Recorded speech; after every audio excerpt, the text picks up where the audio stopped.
Guyyaan arraahuun guyyaa idatii ayyaama guddaa kan barakati rabbiin nun gahee fadliin tasaati koottaame namuu guyyaa arraati idaa gammachuu tan jaalalaati waliin godhadha muslimni marti. Guyyaan arraahuun guyyaa idatii ayyaama guddaa kan barakati rabbiin nun gahee fadliin tasaati koottaame Amenamu wiya arati ida gammachuu tan jaalalaati waliin godhadha muslimni marti.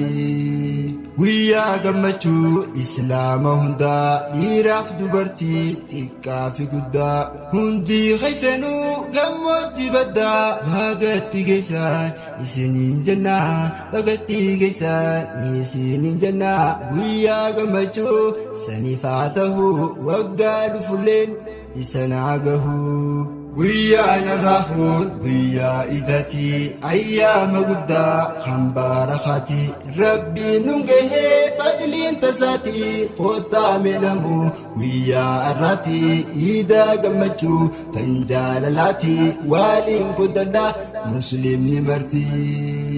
Idul Mubarak isin jannaa xiqqaa fi guddaan gamaaf gamana guyyaan kun guyyaa muslimni addunyaa tana waliin dhufanii gammachuuf jaalalaan rabbi faarfatan wajjin bashannanaa taqabbalallahu minna wa minkum isiniin jannaa taqabbalallahu minna wa minkum isiniin jannaa. Guyyaan arraahuun guyyaa idatii ayyaama guddaa kan barakati rabbiin nun gahee fadliin tasaati koottaame namuu guyyaa arraati idaa gammachuu tan jaalalaati waliin godhadha muslimni marti.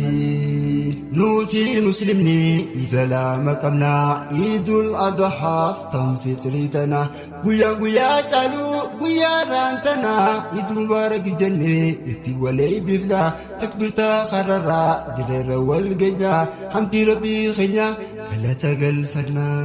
Guyyaan arraahuun guyyaa idatii ayyaama guddaa kan barakati rabbiin nun gahee fadliin tasaati koottaame namuu guyyaa arraati idaa gammachuu tan jaalalaati waliin godhadha muslimni marti.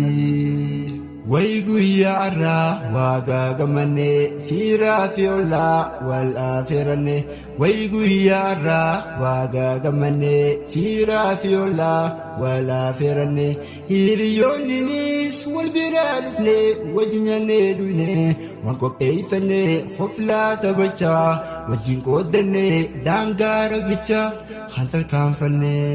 Guyyaan arraahuun guyyaa idatii ayyaama guddaa kan barakati rabbiin nun gahee fadliin tasaati koottaame namuu guyyaa arraati idaa gammachuu tan jaalalaati waliin godhadha muslimni marti.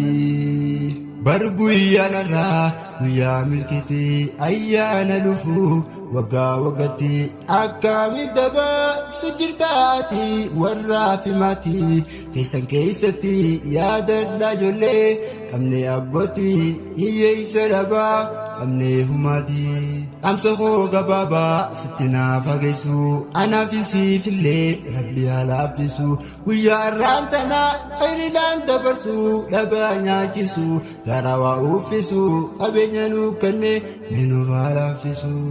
Guyyaan arraahuun guyyaa idatii ayyaama guddaa kan barakati rabbiin nun gahee fadliin tasaati koottaame namuu guyyaa arraati idaa gammachuu tan jaalalaati waliin godhadha muslimni marti.